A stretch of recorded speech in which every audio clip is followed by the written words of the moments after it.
రెండో దశ గ్రామ పంచాయతీ ఎన్నికలు సమీపిస్తుండటంతో సర్పంచ్ అభ్యర్థుల ప్రచారం ముమ్మరంగా సాగుతుంది. లక్ష్మీదేవిగూడెం గ్రామ పంచాయతీకి బీఆర్ఎస్ పార్టీ బలపరిచిన సర్పంచ్ అభ్యర్థి సబ్బు నర్సిరెడ్డి బ్యాట్ గుర్తుపై పోటీ చేస్తూ ఇంటింటి ప్రచారం చేస్తున్నారు. మిర్యాలగూడ మాజీ శాసనసభ్యులు నల్లపుత్తు భాస్కర్రావు సబ్బు నర్సిరెడ్డి విజయాన్ని కాంక్షిస్తూ గ్రామంలో ఓటర్లను ఓట్లు అభ్యర్థించారు.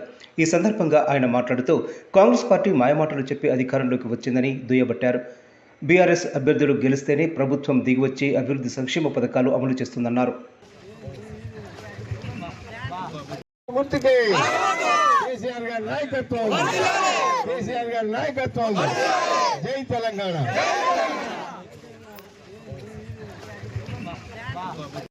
ఊర్లో ఉన్న అన్ని రోడ్లు కూడా దాదాపుగా కంప్లీట్ చేసి సిమెంట్ రోడ్ వేయడం జరిగింది.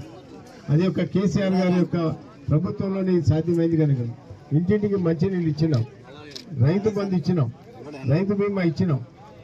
మరి ఇలా ఈ ప్రభుత్వం చెప్పింది 2000 పెన్షన్ వాళ్ళకి 4000 ఇస్తామని, మరి 2500 ఆడవాళ్ళకి ఇస్తామని, మరి అక్కడనే తులం బంగారం ఇస్తామని, మరి రైతు బంధు మరి ఎగ్గొట్టారు, ఒకసారి 2 సార్లు ఎగ్గొట్టారు. ఈ యాసింగ్ కూడా ఖాళీ అయిపోయింది. ఎందుకంటే ముసలాగా వికలాంగులకి 6000 ఇస్తామన్నారు. ఏది కూడా ఒక్కటి కూడా అమలు చేసే పరిస్థితి లేదు, వాళ్ళ దగ్గర డబ్బు లేదు.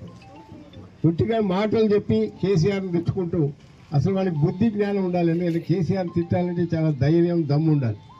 ఎందుకంటే ఈ యొక్క రాష్ట్రం సాధించి పెట్టకపోతే నీ 420 ఆమెస్ ఇచ్చి గెలవచ్చు, కానీ ఇది చివరిసారి. కేసీఆర్ గారు మహానుభావుడు, స్వాతంత్రం తెచ్చిన భారతదేశానికి ఎవరైతే గాంధీ తాత స్వాతంత్రం తెచ్చిండో మన కేసీఆర్లో ఉన్న ప్రజలందరికీ కూడా ఆయన మహాత్ముడు లాంటివాడు. ప్రతి ఇంట్లో కూడా కేసీఆర్ గారు బొమ్మటారు. పార్టీ రహితంగా పెట్టుకోవాలి అందరూ కూడా. ఎందుకంటే ఇలా తెలంగాణ రాకపోతే ఇలా మీ అందరి గతి ఎట్లుండేదో. అందుకని మీ యొక్క కార్యక్రమాలన్నిటి కూడా నేను మీ అందరూ మనవి చేస్తున్నా. మళ్ళా మీకు ఇల్లు రాలేదని అయినని బాధపడలేదు. సర్పంచ్ గెలిస్తే మరి సర్పంచ్ యొక్క ఆధీనంలోనే గ్రామ పంచాయతీ తీర్మానంతోనే ఏ పని జరగాలన్నా కూడా గ్రామ పంచాయతీ మన యొక్క సర్పంచ్ యొక్క ఆధీనంలోనే ఉంటుంది. మీరు పోయినసారి కూడా చూసినారు, అవన్నీ ఉండబట్టే కదా అన్ని చేయగలిగిన పరిస్థితి ఉన్నది. మరి సబ్బు నర్సిరెడ్డి గారు మరి పెద్ద మనిషి, మరి మీ గ్రామంలో ఆయన ఈ వయసులో నేను పోటీ చేస్తాను వచ్చినందుకు ప్రత్యేకంగా నర్సిరెడ్డి గారికి ధన్యవాదాలు. మీరందరూ ఒకసారి ఆలోచన చేయవలసినటువంటి విషయం, టీఆర్ఎస్ ప్రభుత్వ హయాంలో మన భాస్కర్ రావు గారి చొరవతో వారు ఎమ్మెల్యేగా ఉన్నప్పుడు ఈ గ్రామాన్ని తప్పకుండా గ్రామ పంచాయతీ చేయాలని చెప్పి గ్రామ పంచాయతీ చేసి గ్రామ పంచాయతీ భవనం నిర్మించి, అదేవిధంగా ఈ గ్రామంలో ఏర్పడినటువంటి ప్రతి సీసీ రోడ్డు మన మాజీ ఎమ్మెల్యే భాస్కర్ రావు గారి విషయం. దయచేసి మీరందరూ గమనించండి.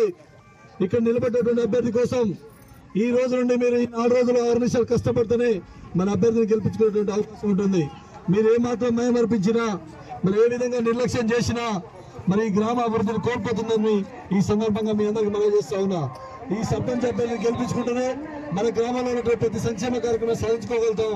మన ఉన్నటువంటి ఇళ్లను కూడా నిర్మించుకున్నటువంటిది రావాల్సినటువంటి వాళ్ళకు కూడా ఏదైనా జవాబుదారిగా ఈ గ్రామ సర్పంచ్ ఉంటాడు. కాబట్టి మీరు దయచేసి ఈ రోజు వరకు కింది నుంచి ఎమ్మెల్యే వరకు ఏ ప్రజాప్రతినిధి లేడు కాబట్టి వాళ్ళ ఆటలు సాగినాయి.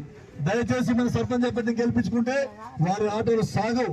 కాబట్టి మీరందరూ 14వ తారీఖు నాడు జరగబోయేటువంటి ఎన్నికల్లో మన సర్పంచ్ అభ్యర్థి గుర్తైనటువంటి గుర్తుకి ఓటు వేసి అత్యధిక మేరతో గెలిపించాల్సిగా మీ అందరినీ ప్రార్థిస్తా ఉన్నాను. మన మాజీ శాసనసభ్యులు తమ్ముడు, వదిన, అక్క, చెల్లె అనుకుని కలిసిపోయే స్వభావం ఉన్నటువంటి వ్యక్తి. అదందరూ మీరు దృష్టిలో పెట్టుకొని పార్టీలకు అతీతంగా నర్సిరెడ్డిని మనం గెలిపించుకున్నట్టయితే మన గ్రామము ఎక్కడ స్టేట్లో మనం ఒక ఆదర్శ గ్రామ పంచాయతీగా తీర్చిదిద్దాలనేటువంటి కాంక్ష అతనిలో ఉన్నది, మనందరికీ ఉన్నది. మనందరం కలిసికట్టుగా కృషి చేస్తున్నాం, పనిచేస్తున్నాం గత ఇప్పుడు 4-5 డేస్ నుంచి. అదేవిధంగా ఈ 4 రోజులు కూడా మనం కష్టపడి పనిచేసి గెలిపించి బ్యాట్ గుర్తుపై మనం ఓటు వేసి గెలిపించాలి. నర్సిరెడ్డి గారు అనేటోడు మీకందరికి మేము చెప్పాల్సిన అవసరం లేదు. వరుస వాయి లేకుండా అన్ని వరుసలు పెట్టి పిలవగలుగుతాడు. అలాగే రేపు కూడా గెలిచినా కూడా అలాగే పనిచేయగలుగుతాడు. మీరందరూ ఆయన పెద్ద మనసుతో ఆశీర్వదించి ఆయన ఘనంగా గెలిపించాలని కోరుకుంటూ, మరి అట్లే ముఖ్యంగా మనకు పల్ల సుధాకర్ అనుకోకుండా మనకు కలవడం అది పెద్ద విజయానికి ఒక దోహదం. అలాగే రెండో వార్డులో ఝాన్సీ కూడా రావడం మనకు ఒక ప్లస్ పాయింట్. నేను షెడ్డి లాగట్టుకొని కాంగ్రెస్ పాటలు పాడిన వ్యక్తిని ప్రతి ఒక్కరికి తెలుసు ఆ విషయం.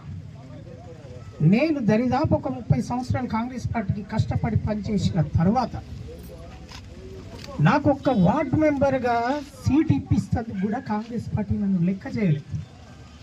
ఆ సందర్భంలో నన్ను అవతల తంతే యువతల నన్ను బుర్రల బుట్టలో పట్టినట్టు నన్ను టీఆర్ఎస్ పార్టీ ఆదుకున్నందుకు పెద్దలందరికీ కూడా నేను హృదయపూర్వకంగా కృతజ్ఞతలు ధన్యవాదాలు తెలియజేసుకుంటున్నాను మిత్రులారా. కూడా ఒకటే చెప్పగలుగుతున్నా, మన సబ్బు నర్సరెడ్డి గారు సర్పంచ్ క్యాండిడేట్, మిగతా వార్డు మెంబర్ అందరూ కూడా గెలిపించాల్సిందిగా మీ అందరికీ విన్నవించుకుంటూ సబ్బు నర్సిరెడ్డి గారి గురించి మీకు ఒక 2 మాటలు చెప్పగలుగుతున్నాను. సబ్బు నర్సిరెడ్డి అనే వ్యక్తి ఉదయం నుంచి సాయంత్రం దాకా ఊళ్ళనే ఉంటాడు, ప్రతిరోజు ఊళ్ళనే ఉంటాడు. మనకు ఏ విషయానికి వచ్చినా, ఏ బాధలు వచ్చినా, ఏ సందర్భం వచ్చినా కూడా సమస్యలు తీర్చడానికి ప్రతిరోజు మనకు అందుబాటులో ఉంటాడు. అవతల వ్యక్తి ఎవరు కూడా ఏదో డబ్బుని ధనాన్ని చేసుకొని వచ్చి మనకేదో గెలిచిపోవాలని చెప్పి ఆలోచనతోటి వచ్చిన వ్యక్తి తప్ప ఊళ్ళో ఎక్కడ ఉన్న వ్యక్తి కాదు. మీరందరూ కూడా ఆలోచించి సబ్బు నర్సిరెడ్డి గారు బ్యాట్ గుర్తు కొట్టేసి మీరందరూ కూడా గెలిపించాల్సిందిగా మీ అందరినీ కూడా కోరుతా ఉన్నాను.